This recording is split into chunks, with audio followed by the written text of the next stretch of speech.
Times of India சமயம் தமிழ் நேயர்களுக்கு வணக்கம். மமிதா பைஜு ரசிகர்களே, உங்களுக்கு தான் இந்த வீடியோ. என்னன்னு பார்த்துட்டோம்னா, இன்னைக்கு வந்து அவங்களுடைய ஒரு கேரக்டர் போஸ்டர் வந்து ரிவீல் ஆயிருக்கு. அதாவது எந்த படத்துல இருந்து இவங்க விக்னேஷ் ராஜா இயக்கத்துல தனுஷ் நடிப்புல உருவாகி இருக்கிற படம் தான் கரா. அந்த திரைப்படம் வரும் ஏப்ரல் 30ஆம் தேதி திரையரங்குல ரிலீஸ் ஆக இருக்கு. மல்டி லாங்குவேஜ்ல அந்த படத்தை வந்து ரிலீஸ் பண்றதுக்காக பிளான் பண்ணிட்டு இருக்காங்க. இந்த படத்துல அவங்களுடைய கேரக்டர், அதாவது மமிதா பைஜுடைய கேரக்டர் என்ன அப்படிங்கிறத இன்னைக்கு வந்து ஒரு போஸ்டரா வெளியிட்டு ரிவீல் பண்ணியிருக்காங்க. அதுபடி இந்த மமிதா பைஜுவோடைய கேரக்டர் என்னன்னு பார்த்துட்டோம்னா, இந்த கரா திரைப்படத்தில் செல்லி அப்படிங்கிற ஒரு கதாபாத்திரத்தில் நடிச்சிருக்காங்க. இது ஒரு முக்கிய கதாபாத்திரமாகவே பார்க்கப்படுது. என்னடா இதை பற்றி தான் இந்த வீடியோவா அப்படின்னு கேட்டால் அதுதான் இல்லை. நாம் இன்னும் கொஞ்சமே அவங்களுடைய லைனப்பில் தமிழ் படங்கள் என்னென்ன இருக்குது அப்படிங்கிறத பற்றி தான் பார்க்க போகிறோம். இதுக்கு முன்னாடியே நம்ம எடுத்துட்டோம்னா, இவங்க ஒரு மலையாள நடிகை அப்படின்னு எடுத்துக்கிட்டாலுமே, அப்போ நடித்த படங்களில் ஒரு சில படங்கள் இருக்கும் பார்த்தீங்களா, இந்த கொக்கோ படமாக இருக்கட்டும், சூப்பர் சரண்யா படங்களாக இருக்கட்டும், இந்த படத்துல எல்லாமே அவங்களுக்கு வந்து இரண்டாவது ஒரு கதாபாத்திரமா கொடுத்துருப்பாங்க. அதாவது லீட் ரோல் ஒருத்தங்க இருப்பாங்க, அதை தாண்டி இவங்க வந்து செகண்ட் ஒன் லீட் ரோல் மாதிரி ஏதாவது ஒன்று இருக்கும். ஃபார் உதாரணத்துக்கு சொல்லணும்னா, இந்த கொக்கோ படத்திலேயே பாருங்களேன், இவங்க ரஜிஷா விஜயன் தான் வந்து அவங்க தான் லீட் ரோல் பண்ணியிருப்பாங்க. அதில் அவங்க வந்து இன்னொரு கேரக்டராக அவங்க வந்து மமிதா பைஜு வந்து ஒர்க் பண்ணியிருப்பாங்க. அதே மாதிரி தான் இந்த சூப்பர் சரண்யா படத்துலையுமே பார்த்துட்டோம்னா, லீட் ரோல் யாருன்னு பார்த்துட்டோம்னா இவங்க தான், அனஸ்வரா ராஜன் தான் வந்து லீட் ரோல் பண்ணியிருப்பாங்க. இவங்க வந்து அடுத்தது செகண்ட் ரோலாக இவங்க வந்து பண்ணியிருப்பாங்க. மமிதா பைஜு செகண்ட் ரோல் பண்ணியிருப்பாங்க. இப்போ இவங்க எல்லாருக்கும் எப்போ பரிச்சயமாக ஆரம்பிச்சாங்க அப்படின்னு பார்த்தோம்னா, இந்த பிரேமலு படம் ரிலீஸ் டைமில் தான் வந்து அவங்க எல்லாருக்குமே வந்து பரிச்சயமானாங்க.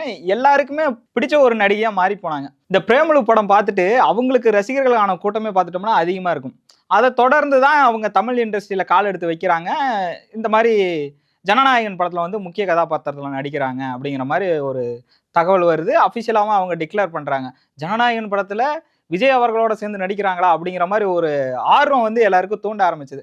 அந்த டைமில் தான் என்ன ஆகுது அப்படின்னா, அடுத்தது பிரதீப் ரங்கநாதனுடைய படமான டியூட் படத்தில் வந்து அவங்க நடிக்கிறாங்க. அதாவது டியூட் படத்தில் இவங்க கதாநாயகியாக நடிக்கிறாங்க அப்படிங்கிற மாதிரி ஒரு அறிவிப்பும் வருது. உடனே இங்க இருக்கிற ரசிகர்களுக்கெல்லாம் கொண்டாட்டம் தாங்க முடியல. அடடா, நம்ம தமிழ் இண்டஸ்ட்ரிக்குள்ள அவங்க என்ட்ரி கொடுத்துட்டாங்கப்பா அப்படிங்கிற மாதிரி ஒரு சந்தோஷம் வந்துருது. டியூட் படம் வந்து ரிலீஸ் ஆகுது. கடந்த தீபாவளிக்கு வந்து ரிலீஸ் ஆகுது. அடுத்தது உடனே பார்த்துட்டோம்னா, இந்த ஜனநாயகன் படம் வந்து இந்த ஜனவரி 9ஆம் தேதி ரிலீஸ் ஆக வேண்டியது. அதாவது பொங்கல் பண்டிகை முன்னிட்டு ரிலீஸ் ஆக வேண்டியது. சென்சார் பிரச்சனையால அந்த படம் வந்து ரிலீஸ் ஆகாமல் போச்சு. ஓகே, பரவாயில்ல. படம் வந்து எப்படியும் வந்து தேர்தலுக்கு அப்புறம் ரிலீஸ் ஆயிரும் அப்படின்னு ஒரு நம்பிக்கையில விஜய் ரசிகர்கள் காத்துக்கிட்டு இருக்காங்க. அதே சமயத்துல மமிதா பைஜு அவங்களுடைய ரசிகர்களும் காத்துக்கிட்டு தான் இருக்காங்க. இப்போ டியூட் படத்துல அவங்க என்ன கேரக்டர் பண்ணியிருந்தாங்கன்னா, குரலரசிங்கிற ஒரு கேரக்டர்ல பண்ணியிருந்தாங்க. அவங்கள ஷார்ட்டா வந்து குரல்னு அந்த படத்துல கூப்பிட்டு இருந்திருப்பாங்க. இது ஒரு கதாபாத்திரமா லீட் ரோல் எடுத்து இந்த கதை முழுக்கவே அவங்கள சுத்தி தான் நகர்ற மாதிரி இருக்கும். படம் முடியும் போது கூட பார்த்தோம்னா இவங்க 2 பேருக்குள்ள கான்வர்சேஷன் மாதிரி தான் படம் முடிஞ்சிருக்கும். இதுக்கு அடுத்த படமா தான் இந்த ஜனநாயகன் படம் உருவாகி இருக்கு. ஜனநாயகன் படம் ரிலீஸுக்கு என்னதான் தயாராகி இருந்தாலும் இந்த சென்சார் பிரச்சனையால தள்ளி போயிட்டு இருக்கு. இந்த ஜனநாயகன் படத்துல விஜய் அவர்களுக்கு மகளா நடிச்சிருப்பாங்க. விஜிங்கிற ஒரு கேரக்டர்ல வந்து நடிச்சிருப்பாங்க. இது போக தான் இன்னும் அடுத்தடுத்து வரிசையில வந்து ஒரு 2-3 படங்கள் இருக்கு. இந்த படத்துல எல்லாம் வந்து மமிதா பைஜு வந்து நடிக்கிறாங்க அப்படிங்கிற மாதிரி ஒரு சில படங்கள் இருக்கு. அதற்கான முன்னோட்டங்களும் அதுக்கான போஸ்டரும் வந்து ரிவீல் ஆகிட்டு தான் இருக்கு. ஒவ்வொன்றா ரிவீல் ஆகிட்டு தான் இருக்கு. இப்போ அவங்களுக்கு தமிழ்ல வந்து ரிலீஸ் ஆன படம் எதுன்னு பார்த்துட்டோம்னா டியூட் படம் தான். அதை தாண்டி இப்போ அவங்களுக்கு ரிலீஸுக்கு தயாரா இருக்கிற படங்கள் என்னென்ன, அதாவது அவங்க நடிச்சிருப்பாங்க பார்த்தீங்களா, அதில் வந்து ரிலீஸுக்கு தயாராக இருக்கிற படங்கள் என்னென்ன அப்படிங்கிறது தான் இதில் பார்க்க போகிறோம். ஃபஸ்ட்டு படம்னு எடுத்துக்கிட்டோம்னா இவங்க ஜனநாயகன் திரைப்படம். ஜனநாயகன் திரைப்படம் முழுக்க முடிஞ்சிருச்சு. முடிஞ்சதுக்கப்புறம் ரிலீஸுக்கு தான் இப்போ வந்து பெண்டிங்கில் இருக்குது. சென்சார் பிரச்சனையால் அது தள்ளி போய்கிட்டு இருக்கு. எலெக்ஷன் முடிஞ்சு இந்த சென்சார் பிரச்சனை முடியுது அப்படிங்கிற பட்சத்தில் கண்டிப்பாக ஒரு சம்மர் ட்ரீட்டாக இந்த படம் இருக்கும் அப்படின்னு எதிர்பார்க்கப்படுது. இதுக்கு முன்னாடியே ஒரு படம் ரிலீஸ் ஆகுது. அதான் நம்ம ஏற்கனவே சொல்லியிருந்தோம்ல, இந்த கரா திரைப்படம் வந்து முன்னாடியே ரிலீஸ் ஆக போகுது. அதாவது தனுஷ் நடிப்பில் இந்த படம் உருவாகி இருக்கு. இந்த படத்துல தான் இவங்க செல்லின்னு கேரக்டர்ல வந்து நடிக்கிறாங்க அப்படின்னு சொல்லி இன்னைக்கு அஃபிஷியலா போஸ்டர் வந்து ரிவீல் ஆயிருக்கு. இந்த படம் ஏப்ரல் 30ஆம் தேதி ரிலீஸ் ஆகுது. அப்போ ஏப்ரல் மாதத்துக்கு ஒரு படம் வந்து லாக் பண்ணியாச்சா, அடுத்தது சம்மர்னு சொல்லும்போது மே மாதத்துக்கும் ஒரு படம் லாக் ஆயிருக்கு. அதுதான் நம்ம ஜனநாயகன் எடுத்துக்கலாம்.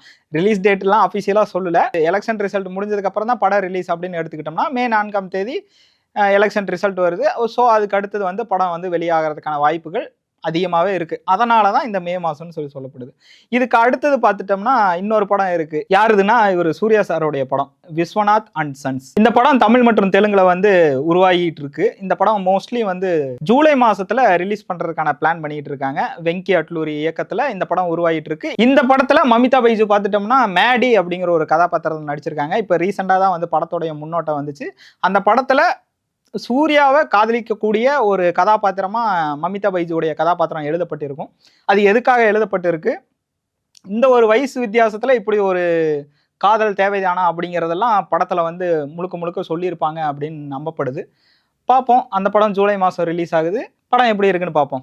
இது போக இன்னொரு படம் ஒன்று இருக்கு. அது ஏற்கனவே அறிவிச்சிருந்தாங்க. அதாவது ராட்சசன் படத்தினுடைய இயக்குனர் இருக்காரு பார்த்தீங்களா, ராம்குமார். அவருடைய இயக்கத்துல விஷ்ணு விஷால் நடிப்புல வந்து ஒரு படம் உருவாகிட்டு இருக்கு. அந்த படத்து பெயர் தான் 2 வானம். இதுவுமே ஒரு வித்தியாசமான படமா தான் உருவாகிட்டு இருக்கு. இந்த படத்துலயுமே விஷ்ணு விஷாலுக்கு மமிதா பைஜு ஜோடியா நடிச்சிருக்காங்க. இந்த படத்தினுடைய தயாரிப்பு பணிகள் வந்து முழுக்க நிறைவடைஞ்சிருச்சுன்னு சொல்லப்பட்டாலும் ரிலீஸ் எப்போ அப்படிங்கிறது இப்போ வரைக்கும் அவங்க அஃபிஷியலாக இன்னும் அனௌன்ஸ் பண்ணல. ஒருவேளை ஏப்ரலுக்கு ஒரு படம், மேக்கு ஒரு படம், அது போக ஜூலையில் ஒரு படம்னு இருக்குது. இது போக இவங்க ஜூனில் கூட ரிலீஸ் பண்ணலாம், இல்லை அதை தாண்டி வந்து ஏதாவது ஒரு ஃபெஸ்டிவலில் நம்ம படத்தை ரிலீஸ் பண்ணலாம் அப்படிங்கிற ஒரு முடிவில் கூட தயாரிப்பு நிறுவனம் இருக்கலாம். பொறுத்திருந்து பார்ப்போம். மமிதா பைஜுடைய இத்தனை படங்கள், அதாவது 4 படங்கள் கிட்டத்தட்ட வரிசையில் ரிலீஸுக்கு வந்து தயாராக இருக்கு. இதுல எந்த படத்துக்கு நீங்க ரொம்ப எதிர்பார்ப்போட ஆவலோட காத்திருக்கீங்க அப்படிங்கிறத கமெண்ட் செக்ஷன்ல பதிவு பண்ணுங்க. இந்த வீடியோ பிடிச்சிருந்தா லைக் பண்ணுங்க. மறக்காம நம்ம சேனலுக்கு சப்ஸ்கிரைப் பண்ணிருங்க.